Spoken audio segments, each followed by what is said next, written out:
It started with a bottle of wine. One of those deep reds Lily loved. The kind that left her lips stained just enough to look sinful without trying. We were curled up on the couch, barefoot, the TV playing some forgettable rom-com neither of us was watching. It had been a quiet evening, too quiet, the kind that makes you wonder if you're missing something important. She turned to me, glass in hand, her eyes dancing with something that wasn't entirely wine. "Did I ever tell you how Lauren and I used to swap places?" she asked. Her voice had that soft, mischievous edge I knew too well. I smirked. "No, but I'm guessing it was more than just swapping clothes." She grinned and leaned in. Her hair smelled like lavender and smoke. "Oh, way more. We fooled teachers, coaches, friends, even boyfriends." That made me pause. "Seriously?" Hum, she hummed, taking another sip. "We were identical, you know. Still are. No one could tell us apart when we tried. Not even our parents." I raised an eyebrow. "And you're proud of this?" She laughed. It was throaty and real. Of course. It was harmless. Mostly. That mostly stuck in my head like a thorn. I let it slide for now, but I couldn't stop thinking about that glint in her eye. It wasn't just nostalgia. It was something else. Something unspoken. That night, I stared at the ceiling long after she fell asleep beside me, her breathing slow and steady. And in that silence, a seed took root. What kind of games had they played? And how far had they really gone? A few weeks later, I came home from work to find our guest room freshly made. Lily stood in the hallway, arms crossed like she was bracing for an argument. "Lauren's moving in," she said. I blinked. "What? Just for a while?" "She broke up with Brian. She's between jobs. She needs a place. And she's my sister." I didn't argue. I didn't need to. We'd had house guests before. None of them were identical to my wife.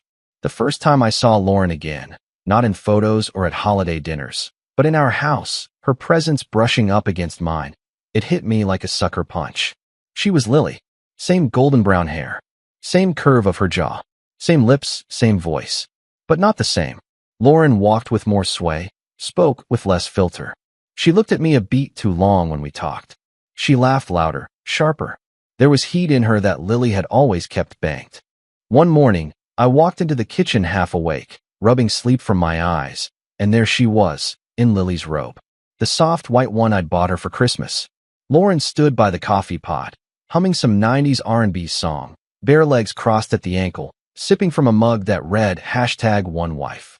She turned as I entered and smiled. "Morning." I froze, my brain needing an extra second to register it wasn't Lily. "Hey," I said, voice rough. She smirked. "You okay? You look like you've seen a ghost." "Just wasn't expecting you." She cocked her head. "You mean you weren't expecting your wife's face making coffee in her robe?"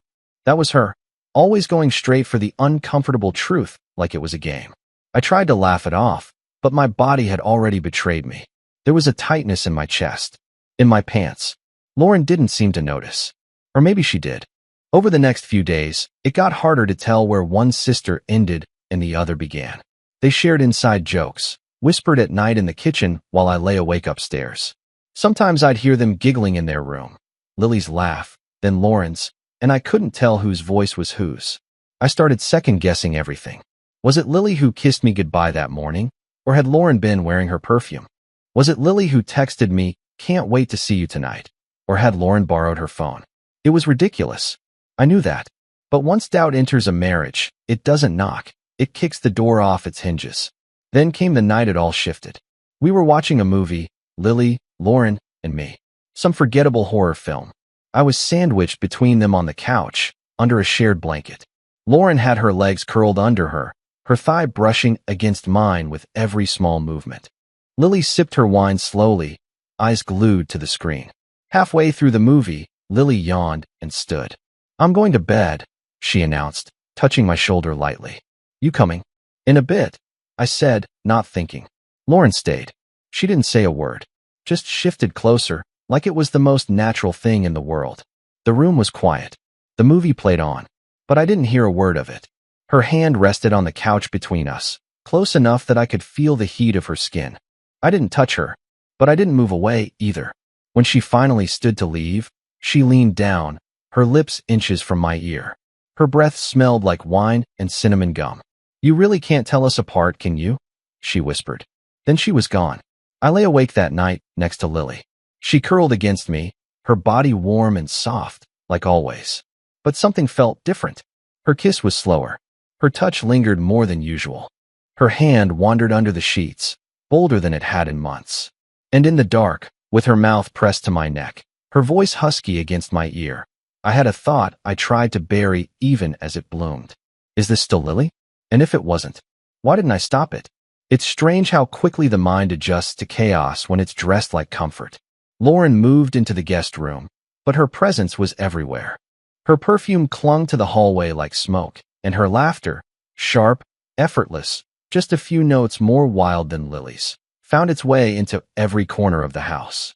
She left coffee cups half full on the counter, hair ties on the bathroom sink, wine glasses next to the couch.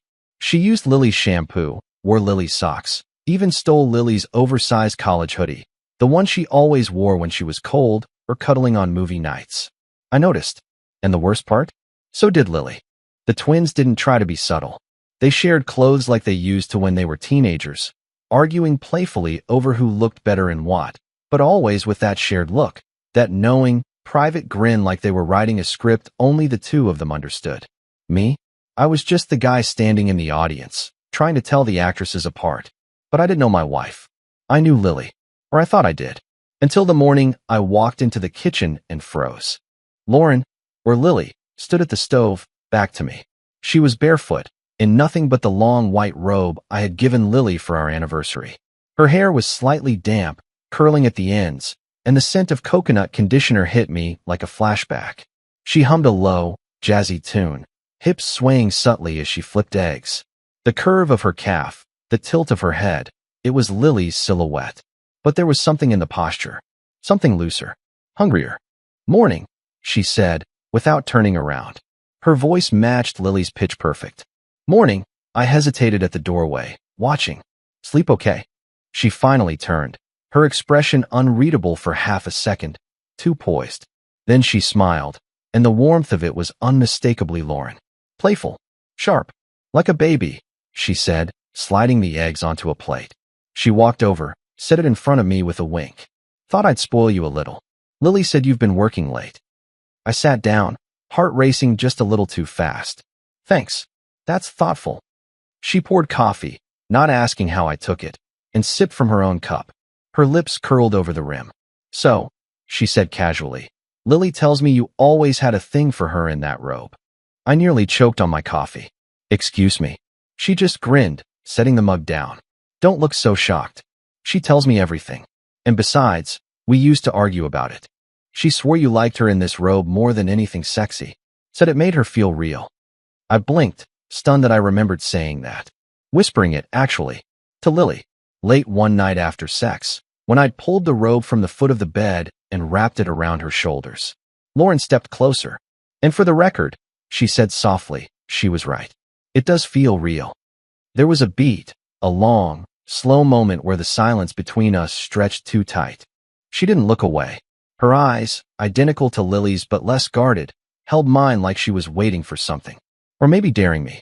Then Lily entered the kitchen, barefoot, fresh-faced, wearing leggings and a t-shirt, her hair still damp from a shower. She smiled when she saw us. Well, isn't this domestic? She said, walking over to kiss my cheek. Lauren stepped away smoothly, no guilt, no shame. Just that small smirk again as she sipped her coffee like nothing had happened. Thought I'd feed your man before he runs off to save the world, she said to Lily. Didn't want him collapsing from low blood sugar. Lily laughed. He is cranky when he skips breakfast. I sat between them, caught in this quiet, loaded moment, pretending nothing was wrong, except everything was just a little off. That day at work, I couldn't focus. My mind drifted to the sound of her voice, the smell of her shampoo, the look she gave me just before Lily walked in. And even worse, I wasn't sure which her I was thinking about. That night, I couldn't sleep. Lily lay curled beside me, breathing slow and even, her arm draped across my chest. It was familiar, safe, but I didn't feel safe. My body was still humming from the kitchen tension, and my mind kept replaying that morning in loops. The way Lauren's voice had dropped when she said real, the boldness in her eyes, the subtle way she had leaned in. Was it teasing? Or testing? I tried to dismiss it. Told myself I was reading too much into things. I rolled over, closed my eyes, and tried to remember the last time Lily had touched me like she used to, without habit, without obligation. The answer made my chest ache. A week passed. Then two. Lauren found her rhythm in the house, helping with dinner some nights, cleaning up others, lounging on the couch with her legs folded under her while she scrolled through her phone. She wore tank tops without a bra, made noises when she stretched that weren't quite appropriate, and never once apologized for walking through the house in nothing but a towel. And Lily? She noticed. Of course she did. One night, after a bottle and a half of wine between us, Lily said something that made my skin prickle. "She's always been like this, you know," she murmured, swirling her glass lazily. "Lauren doesn't have boundaries. She plays with people. It's what she does." I glanced over. Is that what she's doing with me? She looked at me then, long, slow, deliberate. Do you think she is? I think. I paused, unsure of myself. I think she enjoys getting reactions. Lily smiled faintly, eyes dark. She does. But she also likes to be wanted. Makes her feel powerful. I swallowed hard. Are you okay with her being around? She leaned in, setting her wine glass down. Would it matter if I wasn't? I didn't answer, and she didn't push. That same night, I went to the bathroom around midnight. As I stepped back into the hallway, I saw Lauren standing by the window, framed in soft moonlight. She wore one of Lily's nightshirts, the long, black one with the slit up the side. She looked over her shoulder at me, eyes unreadable. "Can't sleep?" she asked softly. "No," I said. "Me neither." She turned fully to face me. The slit in the shirt revealed one-toned thigh, bare up to the hip. She didn't cover herself, didn't flinch. Her eyes stayed on mine, and for a moment, neither of us said a word. Then she smiled. That same smile, the one I was starting to crave more than I should. "Good night," she whispered, and disappeared down the hall. I stood there in the dark, heart pounding. I didn't touch her. I didn't say a word. But I was no longer sure who I wanted in my bed, or which woman was actually playing the game anymore. All I knew was, I was already losing. It happened on a Wednesday. There was nothing special about the day itself. No dramatic foreshadowing. No ominous music playing in the background. Just work, traffic, emails, dinner. A perfectly average day that would go on to divide my life into a before and after. I remember getting home late. Lily and Lauren were watching some old thriller on TV, the kind with cheesy lighting and gratuitous sex scenes. They were curled up under the same throw blanket, wine glasses half empty on the coffee table, their legs tangled as casually as if they still shared a bedroom. The sight struck me harder than it should have. Lauren was the first to look up. "Hey, stranger," she said with a lazy grin. Lily turned, her smile softer, warmer. "You look exhausted." I was. Bone-tired. My limbs felt like they belonged to someone else. But all I could think was how damn similar they looked in that dim light. Two shadows with matching cheekbones, identical curves, and the same glimmer behind their eyes. Except Lauren's eyes always held something more dangerous. A spark that made your blood rush without warning. I dropped my bag, loosened my tie. "I'll just shower and crash." Lily gave me a slow nod. "I'll be up soon." I kissed her, or who I thought was her, on the forehead and climbed the stairs. By the time I got out of the shower, she was in bed. The lights were off, save for the soft amber glow of the nightstand lamp. She was under the covers, lying on her side facing me, her hair fanned across the pillow, lips parted slightly. She didn't say anything as I climbed in, just reached for me, her fingers finding the back of my neck, pulling me toward her. The kiss was different, deeper, hungrier, not soft and familiar like Lily, but biting, playful, almost taunting. Her mouth moved against mine like it was testing something, tasting something new. Her hand slid under the waistband of my boxers, bold and certain. I didn't stop her. I didn't want to stop her. That night, she rode me like a stranger. There was no slow build, no whispered I love yous, no familiar rhythm. She scratched down my chest, bit my shoulder, moaned louder than Lily ever did. And when she came, she cried out my name like she was proud of it. Not like a wife, like a woman claiming a prize. Afterwards, she curled against me, chest heaving, her skin hot and damp. I kissed the top of her head, eyes still closed, heart racing. That was different. She just hummed and pressed closer. "Maybe I just missed you." And for a few seconds, I believed her. But in the morning, I knew something was wrong. She was already up, making coffee in the kitchen. hair tied up messily, an oversized t-shirt that didn't smell like Lily. Her laugh was too loud, her eyes too awake, her presence too much. When she handed me my coffee, her fingers brushed mine, and she held them there a moment too long. I narrowed my eyes. "You're chipper this morning." She shrugged. "I slept like a baby." "Didn't feel like you got much sleep?" I said without thinking. Her eyes sparkled. "Why? Did you wear me out?" The words hit like a slap and a kiss all at once. My stomach flipped. That's when Lily walked in, wearing the robe, the one she should have been wearing last night. My throat went dry. She looked untouched. No sign of the rough, frantic sex we'd had hours earlier.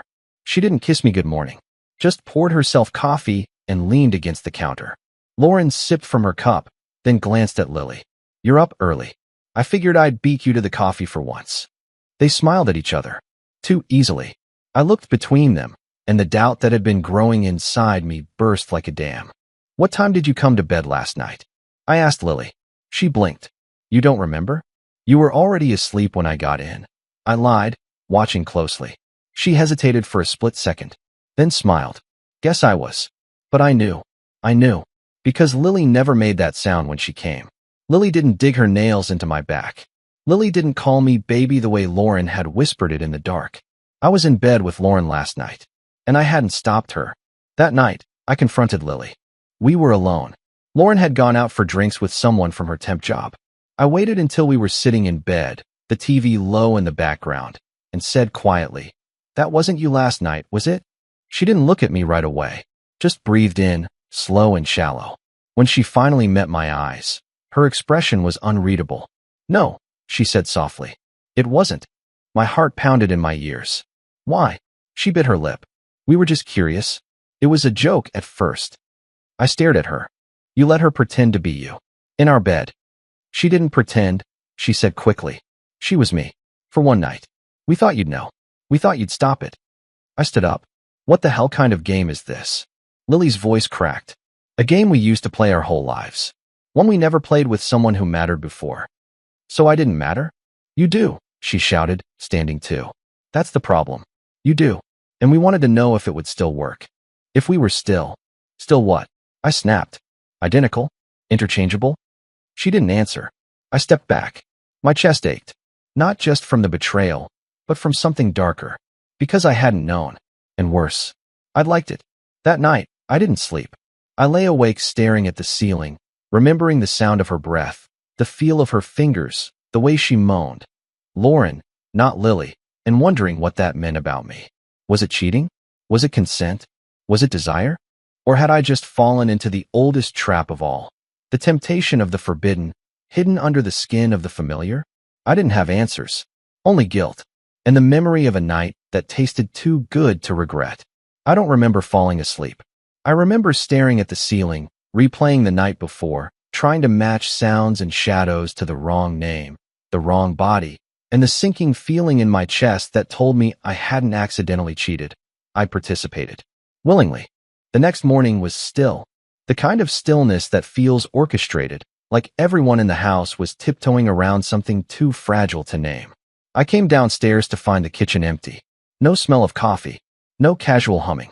Just silence. I was pouring a glass of water when I heard her voice behind me. "Hey." It was Lauren. No makeup. Hair still tousled from sleep. A loose tank top draped over her body like it had been thrown on without thought. Or maybe with too much thought. Her eyes were softer than I expected. Not teasing. Not smug. Just unreadable. "Hey," I said. She leaned on the doorway, arms crossed. So, I echoed. The silence between us pulsed. She shifted her weight, chewing the inside of her cheek. I didn't mean for it to get this far. I laughed once, sharp and humorless. Which part? The switch? The sex? Or the fact that I couldn't tell you apart? Lauren looked away. "The last one." I stared at her. "You're not sorry about the rest?" "No," she said. "Not really. The audacity should have pissed me off. Maybe it did. But under it all, buried beneath the guilt and confusion, was a flicker of something more dangerous. The truth. I wasn't sorry either. Later that afternoon, I came home from a run, sweat clinging to my shirt, heart still hammering. Lily was waiting for me on the back patio. 2 glasses of wine sat untouched on the table. She didn't look up right away. "You talked to her?" she asked, voice even. I nodded. Yeah. She nodded too, like she'd expected it. Did she tell you everything? I don't know, I said. Why don't you? Lily looked at me then. Really looked. Her face was unreadable for a moment. Then it cracked, just a little. A fissure across the perfect, composed mask. She asked me once, Lily began slowly, if I ever thought about what it would be like if we shared everything. Not just memories, not just secrets, but people. You. I sat down across from her, heart pounding. She said it like a joke. But Lauren doesn't joke about the things she wants. I swallowed. So you knew she wanted to sleep with me? Lily nodded. I did. And you were okay with that? Her eyes flashed. No, I wasn't. Not at first. But then I started watching the two of you. I shifted in my seat. Watching. You looked at her differently, she said. Not the way you used to look at me, but not far off. There was curiosity, tension. And I thought, maybe if I gave you permission, it wouldn't be betrayal. Maybe it would still belong to me.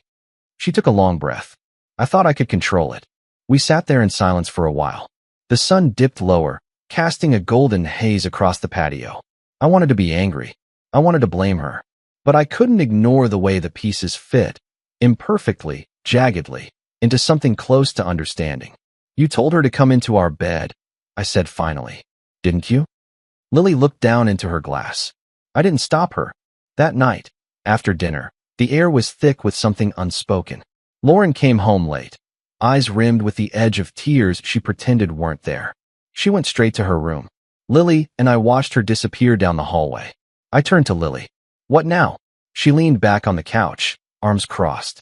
You tell me. I don't know. Yes, you do. I looked at her. Really looked. My wife.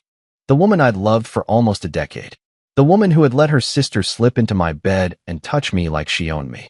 You're angry, I said. Lily shook her head slowly. I'm not angry. Then what? She set her glass down, stood up, and walked around the coffee table until she was in front of me. She knelt between my legs, rested her hands on my thighs, and looked up at me. I'm scared, she said. Of what? Her voice was barely a whisper. That you liked it. The silence was crushing. Did you? She asked. Did you know it wasn't me? I didn't answer. I couldn't. Because the truth was worse than either of us wanted to admit. Yes. Somewhere in the middle of it, the way her tongue moved, the pressure of her hips, the laugh that was just slightly too wild. I knew. And I kept going anyway. Lily's eyes searched mine. Did you like it? I looked away. I don't know, I said. Her voice broke. That's not a no. No, I echoed. It's not. She stood and walked to the doorway. Her voice came low and steady, not angry, just exhausted. Then we're not playing anymore. The next day, the house was quieter than I'd ever heard it. No music, no laughter, just tension wrapped tight around everything. Lauren stayed in her room most of the day. Lily barely looked at me. I cleaned the kitchen just to have something to do. That night, I stood in front of the bathroom mirror, toothbrush still in hand, staring at my reflection like it might offer me some kind of answer. What kind of man lets himself get seduced by his wife's sister? What kind of man enjoys it? The kind that mistakes attention for affection, lust for permission, comfort for complacency. I didn't feel like a man at all. I felt like a mirror image of myself, blurry, wrong, cracked down the middle. When I came back into the bedroom, Lily was already in bed, facing the wall. I slid in beside her, not touching. The space between us was colder than I'd ever felt. I wanted to say something. Anything. But all I could hear was her voice again. Did you know? Did you like it? And the awful, inescapable truth. Yes. The next few days passed in a blur of small silences and unspoken rules. Lily and I functioned like polite strangers in our own home. We said the right things. Want coffee? I'll take the trash out. But the way we moved around each other told a different story. She didn't kiss me. I didn't reach for her. We were occupying the same space, but not the same life. Lauren, for her part, was quieter than usual. No flirtatious smiles. No suggestive tension. She stayed out of the kitchen when Lily was in it. Ate at odd hours. Spent most of her time in the guest room with the door closed, a soft hum of music slipping under the crack in the floor. It should have brought relief. It didn't. It only made everything worse. Because the silence wasn't empty, it was waiting. And one night, it broke. I had just finished brushing my teeth when I heard the knock. Soft. Intentional. I thought it might be Lily at first, but something in the rhythm was off. less hesitant, more confident. When I opened the bedroom door, Lauren was standing there barefoot in a black camisole and pajama shorts, her hair loose, her eyes locked on mine. "I know I shouldn't be here," she said quietly. I didn't move, didn't breathe. She stepped inside anyway, like it wasn't up to me. "You said we weren't playing anymore," I said, trying to keep my voice even. "We're not," she whispered, stepping closer. "I'm not pretending to be anyone else right now." I took a step back, but she followed. She was close now, too close. I could smell her, feel the warmth coming off her skin like a tide. Her fingers brushed my wrist, and something in me twitched.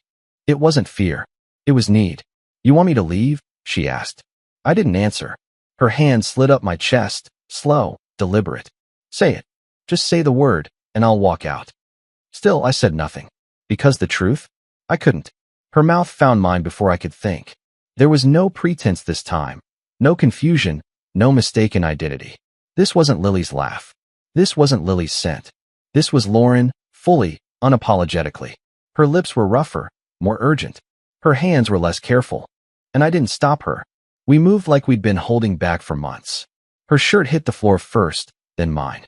We fell onto the bed in a tangle of limbs and sweat and breathless gasps, our bodies searching for something that felt like truth. She straddled me, her fingers digging into my shoulders, her hair falling into my face as she whispered things Lily never would. "You want me more than her," she breathed. I grabbed her hips, pulled her down harder. "Don't." She grinned, wicked and beautiful. "Don't lie. Not anymore." She leaned forward, her lips grazing my ear. "Tell me you want me." I did, and I meant it. After, we lay tangled in the sheets, our bodies still warm, still pulsing. I stared at the ceiling, heart thundering, throat dry. She turned her head toward me, her voice soft. "That wasn't a mistake." I didn't respond. "I've wanted you since the first night," she said. "Before I even moved in." I turned to her, finally. "Why me?" She smiled faintly. "Because you were hers." The words hit like a punch. But it wasn't just bitterness. It was something darker, something possessive. "I'm not a trophy." "No," she said. "You're the game." In the morning, she was gone. No clothes in the bedroom. No scent on the sheets. Just silence and guilt. I found her in the kitchen, dressed, acting like nothing had happened. She poured herself coffee, glanced at me like I hadn't had her mouth between my legs hours earlier. Lily walked in seconds later. The three of us stood in the same room, pretending life hadn't just come unglued. I looked at my wife. She looked at Lauren. Lauren looked at me and winked. Later that day, Lily confronted me. I was in the garage, organizing tools I hadn't touched in months, trying to keep my hands busy so my brain wouldn't eat itself. She stepped in, arms crossed, face blank. "I know," she said. My stomach dropped. "Know what?" She tilted her head. "Don't insult me." I put the wrench down. "It wasn't planned." "No," she said. But it wasn't an accident either. There was no shouting, no sobbing, no threats. She just looked tired. "She came to me," I said. "I should have stopped her." "I didn't." Lily nodded slowly. "Because you didn't want to." I swallowed hard. "No, I didn't." That was the moment the marriage I thought we had ended. And something else began. Lily turned away. "This doesn't work if you lie to me." "I'm not," I said. "Not anymore." She stood in the doorway, back to me. "So what happens now?" "I don't know." She laughed once dry. "God, of course you don't." That night, we slept in the same bed, but she didn't touch me. I didn't try. The air between us was sharp enough to cut. But just before she turned out the light, she spoke. She told me everything. My stomach flipped.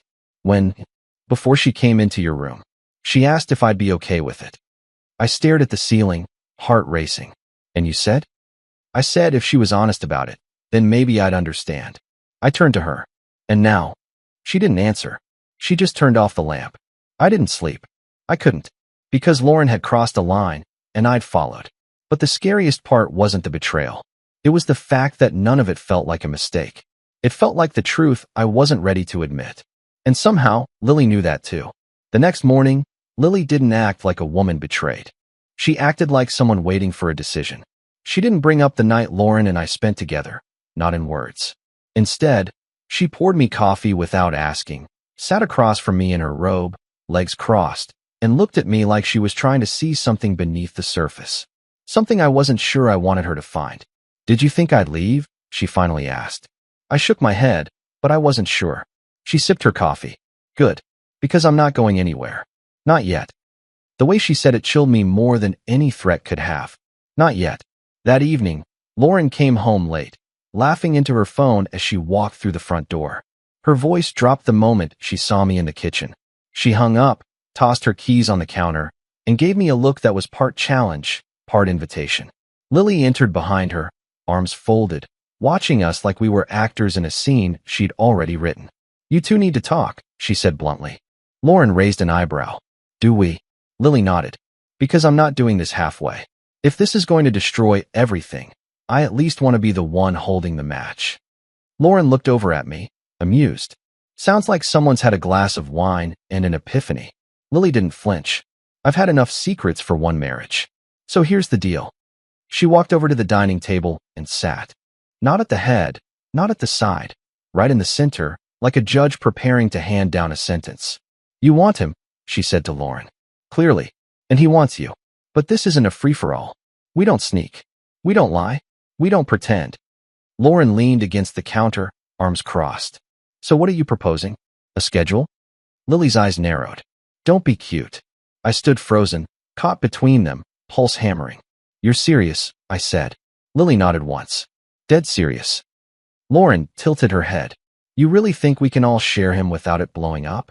I don't think anything, Lily said.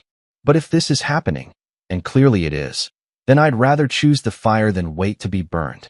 I swallowed hard. This is insane. Lauren smirked. You say that like it's a bad thing. Lily turned to me, her voice calmer than it had any right to be. You said you didn't know what you wanted. I'm giving you the space to figure it out. But we do it together. No secrets. No switches. I stared at her. You really think this can work? No, she said. But I think we can try. That night, the house felt like a bomb with the pin halfway pulled. Dinner was tense. Lauren didn't say much, but her leg brushed against mine under the table. Lily didn't stop her. Afterward, we sat in the living room, the TV playing something none of us were watching. At one point, Lily leaned against my shoulder. Later, Lauren curled up on the other side. I was caught between them, identical bodies, different energies. One careful and composed, the other raw and reckless. And me? I was the thing they both wanted for reasons neither of them fully admitted. The first night we tried it, no one said the word threesome. It wasn't that. Not exactly. Lily kissed me first. Slowly, deliberately. Her hands in my hair. Her mouth familiar. Reassuring. But when she pulled back, Lauren was already waiting. Her kiss was different. Harder. Hungrier. And this time, Lily didn't look away. They took turns undressing me, like they were sharing a gift. And then, we found a rhythm. Not perfect, not smooth, but real. Lily's hand in mine. Lauren's breath against my chest.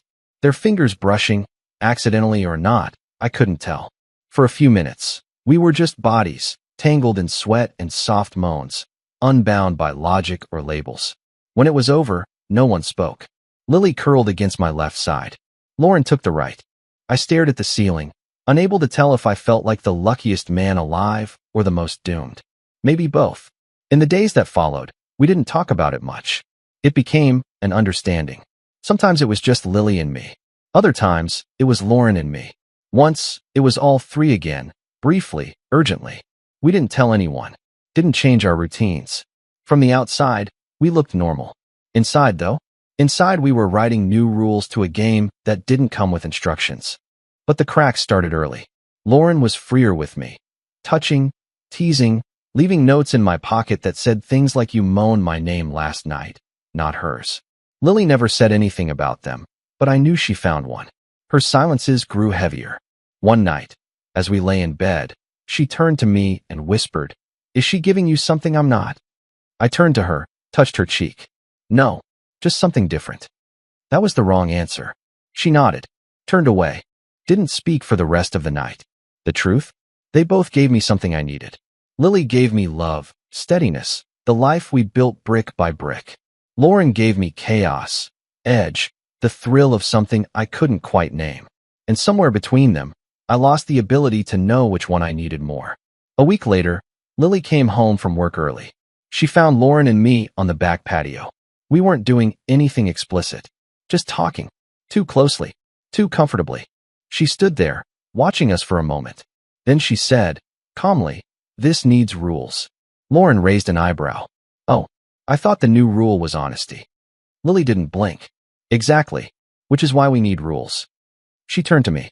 "Because if we keep going like this, someone's going to get hurt." She didn't say it, but we all knew. It might be all three of us. We never officially said we were doing this. There was no sit down, no contract, no neatly typed list of boundaries with our signatures at the bottom. Instead, it happened the way most dangerous things do, gradually, like water boiling under low heat. After Lily proposed rules, we tried to follow them. Separate nights. Equal time. No surprises. But it wasn't long before everything blurred again. Because how do you separate emotions that sleep in the same house? Mondays were Lily's. She'd light candles in the bedroom, play soft music. She'd wear the lingerie I once told her made her look like sin in silk. Our sex was slower with her. Intimate. Less about hunger, more about remembering. Her fingers would trace the curve of my jaw like she was memorizing it all over again. Afterward, she'd curl into me and whisper things like, "Tell me you still love me first." I always did. Because I did. But Tuesdays? Those belonged to Lauren. With her, it was different. She didn't light candles. She pulled me into bed by my belt loops. She bit my lip when she kissed me. She left red marks down my back, like she wanted to sign her name in flesh. Our sex was wilder, guttural. Her moans were open, her body urgent, and when we finished, she didn't whisper. She smirked and said things like, "Try not to dream about me tomorrow." I always did. Because I couldn't help it. The rest of the week was a minefield. Some nights we ate dinner together. Some nights only two of us spoke. Sometimes the silence was heavier than anything said aloud. But despite the tension, it worked. Somehow it worked. Until it didn't. It was Thursday when Lily came home and found me on the couch. Lauren sat at the other end, legs tucked beneath her, scrolling through her phone. We weren't touching, but the air between us was crackling. Lily paused in the doorway. Her gaze swept over us, cool and measured. "I thought Thursdays were neutral," she said. Lauren glanced up. "Didn't know sitting in the same room was a breach of contract. It is when you look like you're about to fuck him with your eyes." I stood, raising my hands. "Okay, hey, let's not." But Lily had already turned away. She didn't cry. She didn't yell. She just walked to the kitchen and poured herself a glass of wine with the precision of a surgeon. Later, when I followed her, she didn't look up. "You said this wouldn't hurt me," she said. "I never said that." She finally met my eyes. "You should have." We took a break the next day. No sex. No touching. Just space. It didn't help. All it did was remind me how tangled we'd become. I wanted both of them. Not just sexually, but in different, real, terrifying ways. Lily was the woman I'd built a life with. Lauren was the woman who made me feel like I was alive again. And somewhere between the two, I'd forgotten how to be alone. That weekend, we all stayed in. The three of us. No plans, no outside world. Just a bottle of bourbon and a heavy silence stretching through the house. Eventually, Lily broke it. "We have to stop pretending this is normal." Lauren exhaled. "And do what? Go back to pretending it didn't happen?" "No," Lily said. "But we need to talk. Really talk. Not in the dark. Not in whispers. All of us." I nodded. "Okay." So we did. We sat on the living room floor, cross-legged, as if some invisible circle had formed between us. And for the first time, we told the truth. Lily admitted she hated how Lauren made me laugh the way she used to. That she resented the ease with which her sister filled the space we'd built together.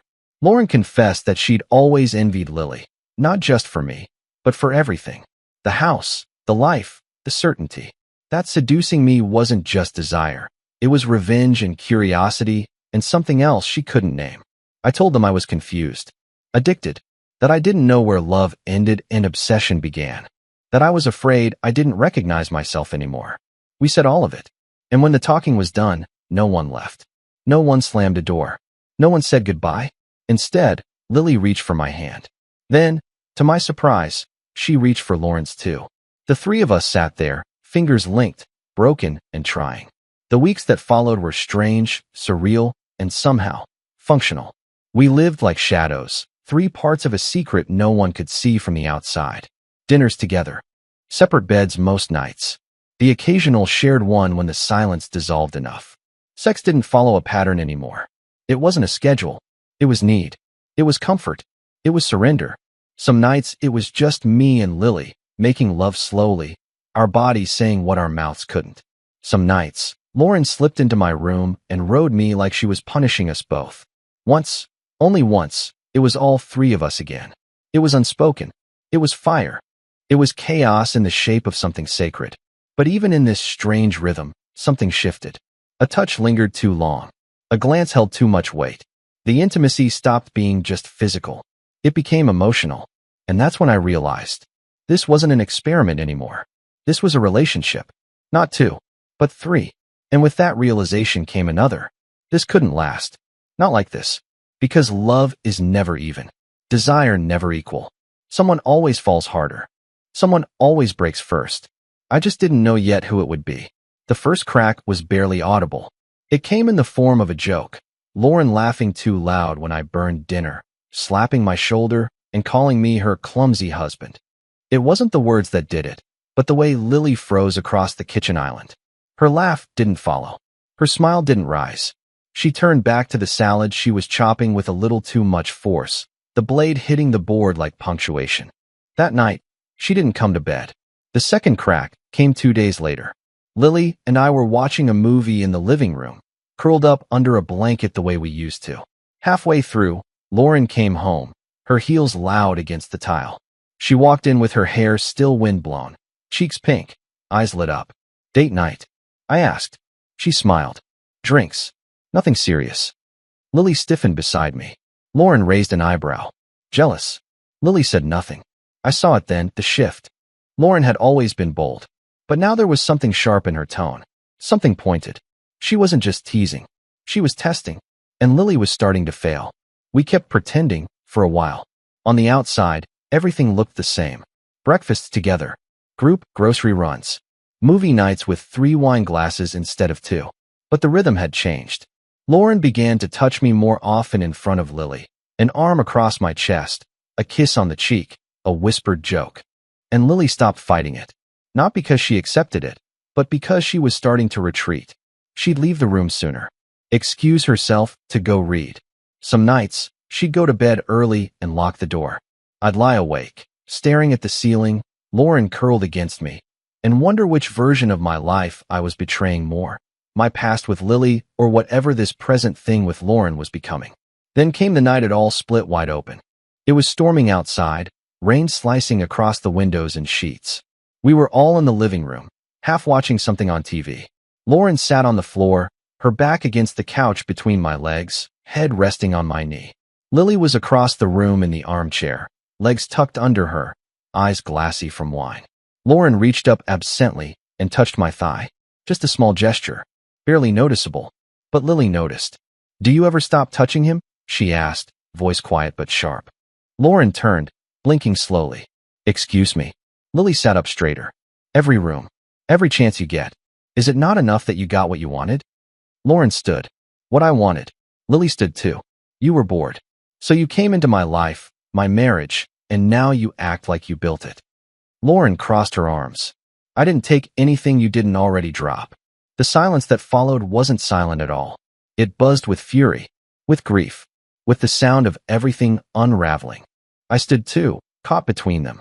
Stop, please. But neither of them heard me. Lily looked at me, not with hate, but with heartbreak. She's in love with you. Lauren laughed once, bitter. And you're not. That's not the point, Lily snapped. I loved him before this house turned into a stage. Then maybe you should have fought harder. That was it. Lily walked past us, grabbed her keys off the hook, and disappeared into the rain. She didn't come home that night. Or the next. She texted once, I need space. Don't call. Lauren tried to act indifferent, but she barely touched her dinner. She paced more, slept less. This isn't what I wanted, she said once, voice hollow. You sure about that? I asked. She didn't answer. I stayed in Lily's bed alone, staring at the ceiling every night like the answer might be written in the shadows. The scent of her shampoo still clung to the pillows. Her robe still hung on the back of the bathroom door. Lauren stopped slipping into my room. We became ghosts in the same house. 5 days later, Lily came back. She didn't storm in, didn't make a scene. She walked in like someone who was still deciding whether she belonged there. Her eyes scanned the room like a stranger. Lauren was the first to speak. You okay?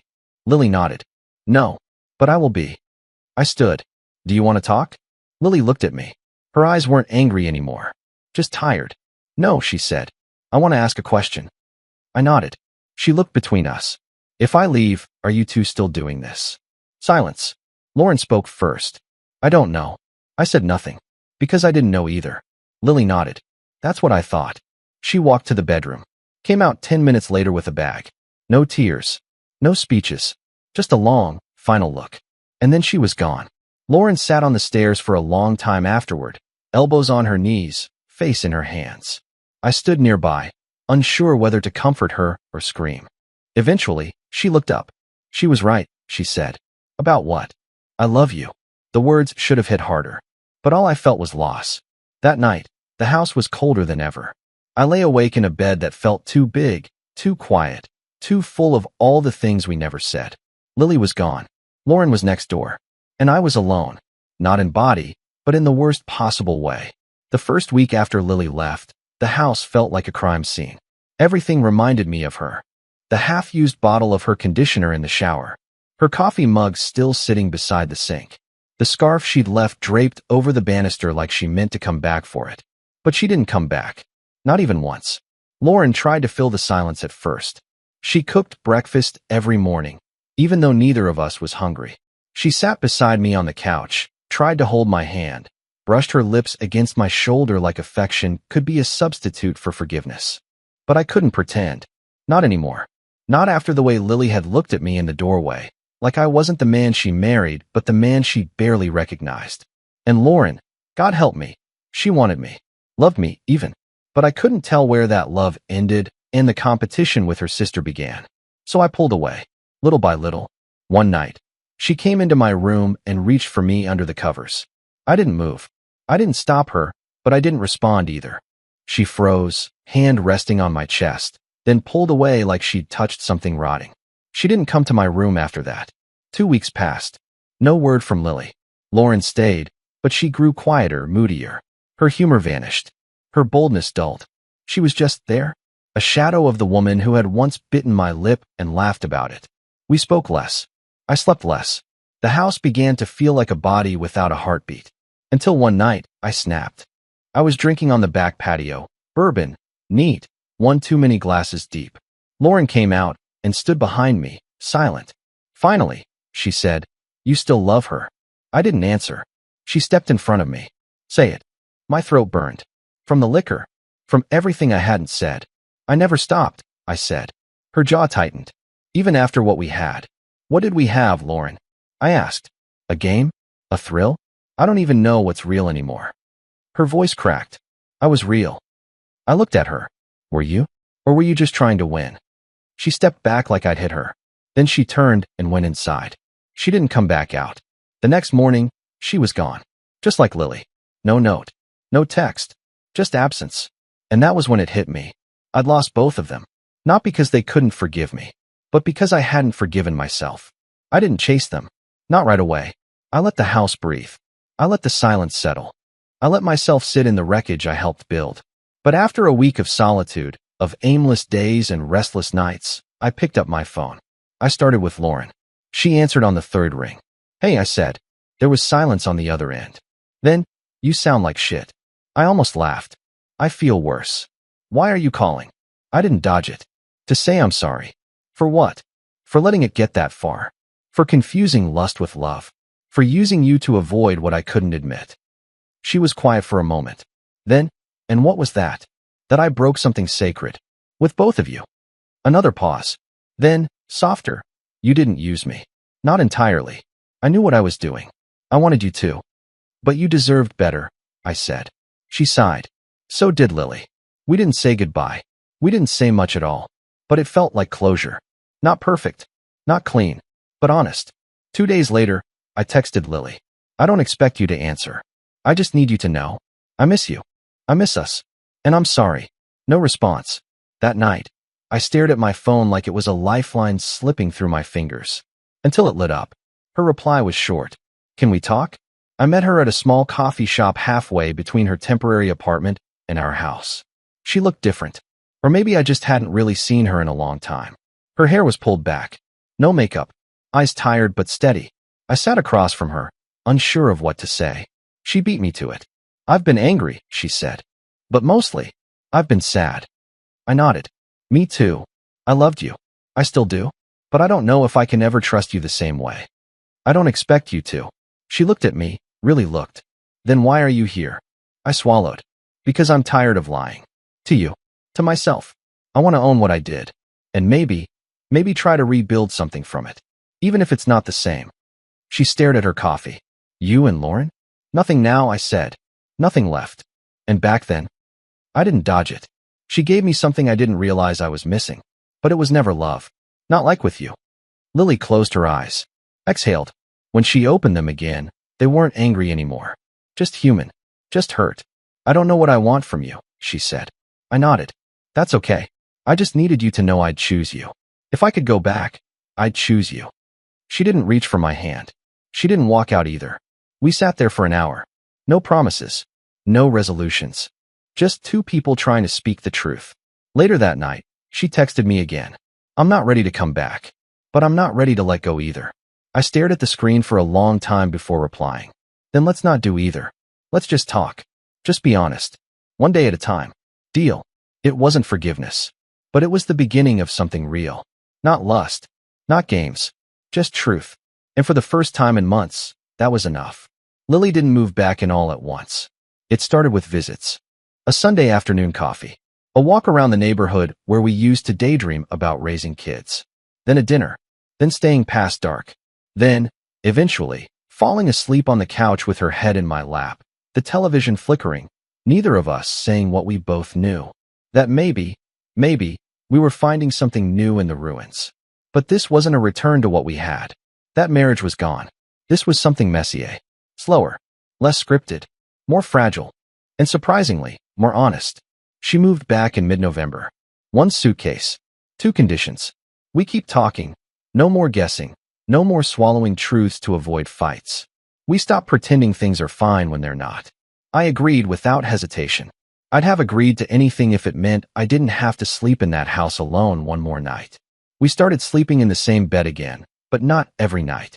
Some nights, she needed space. Some nights I did. But the closeness, the real kind, was returning.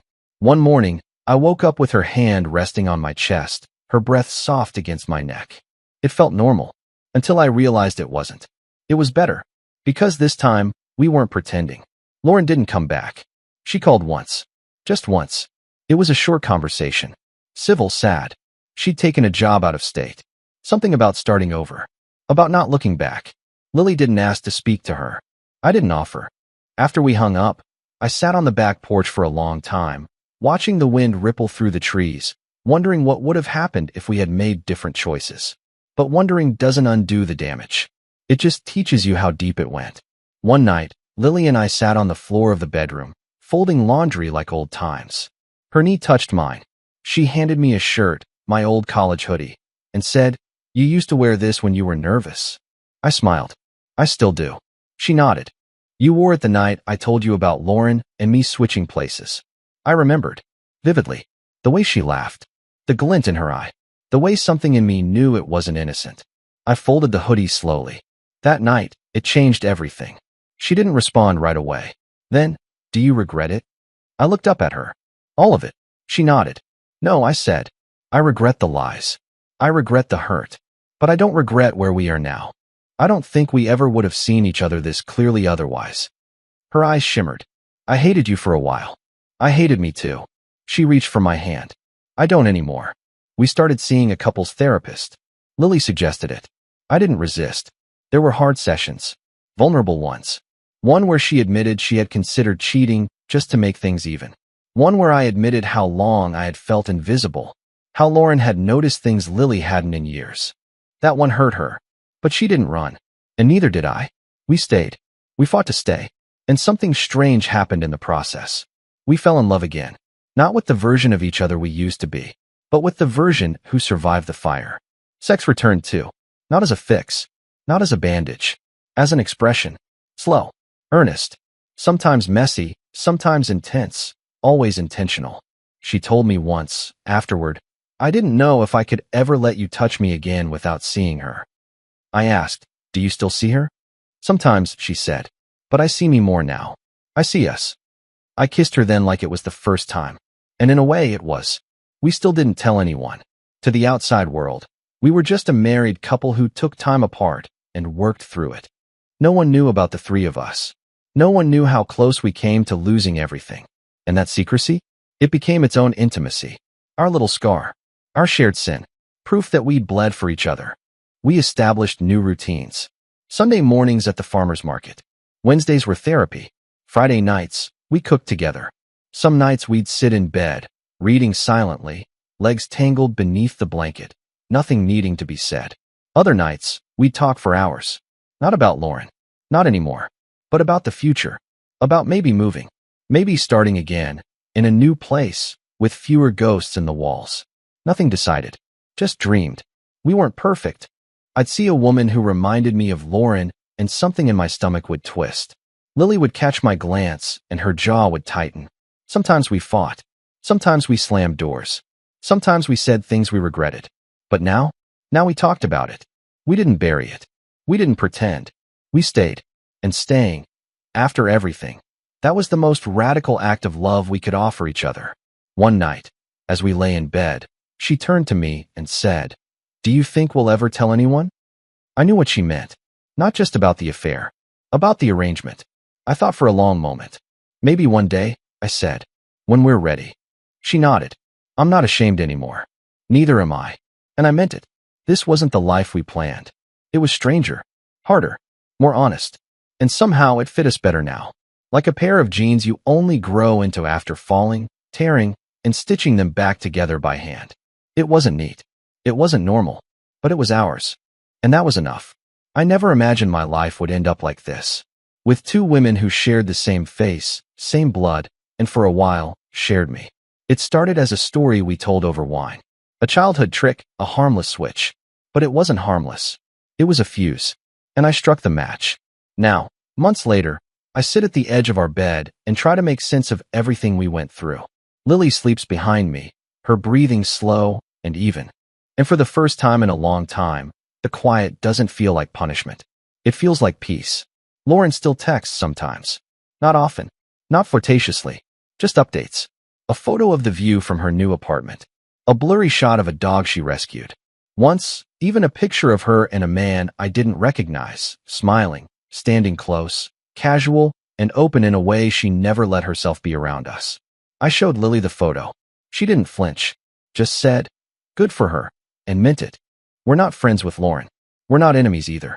We're something else entirely. A memory with a pulse, a wound that scarred clean. And sometimes, I still dream about her. Not sexually. Not romantically. Just vividly. Her voice.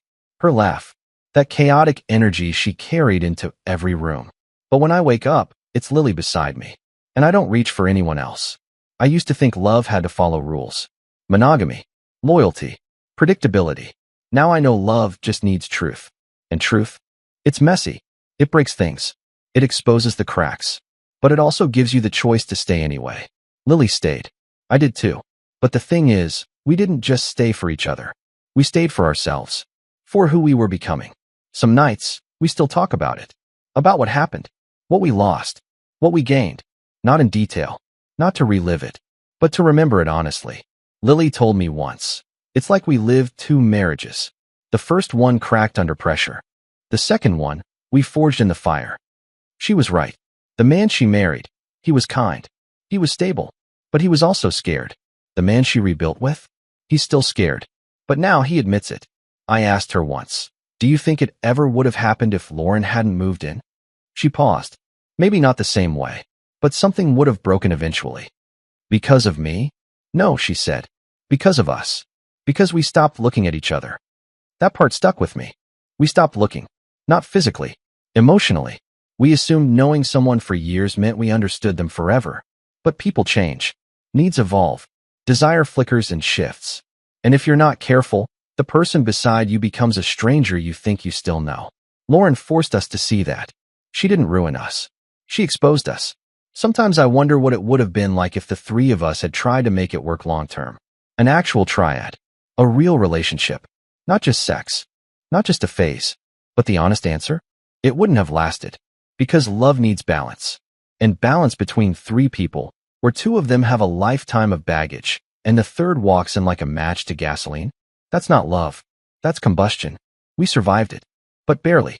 And only by letting go. Now, Lily and I have something no one else sees. Not a secret. A knowing. A shared grief and a shared rebirth. Some couples bond over children. Others over travel, or tragedy, or faith. We bonded over betrayal. And forgiveness. Over the darkest version of ourselves. And the light that somehow followed. We don't call what we have perfect. We don't need to. It's real. It's earned. It's ours. We've talked about moving. Starting over in a city where no one knows our history. But we haven't done it yet. Because part of healing is standing where the damage happened and knowing you're not afraid of it anymore. So we stay. And in staying, we grow. We laugh more. We argue better. We kiss longer. Sometimes, we even joke about it. Like the time Lily caught me eyeing a woman at the farmer's market. "Don't make me call my sister," she teased. I nearly dropped the tomatoes. She just smiled. That smile, the mischievous one, still gets me. And now, it's mine again. Fully. I don't know what people would think if they knew the whole story. Some would judge. Some would envy. Some would turn it into gossip, or porn, or moral theater. But for us, it's none of those things. It's memory. It's pain. It's love. And it's ours. 3 of us lived it. 2 of us survived it. But all 3 of us will carry it, always. Because even though Lily and I are the ones still here, still sharing a bed, still saying, "I love you," when the lights go out, a part of Lauren is stitched into our story, not as a villain, not as a thief, but as the third thread in the tapestry. Frayed, tangled, and unforgettable.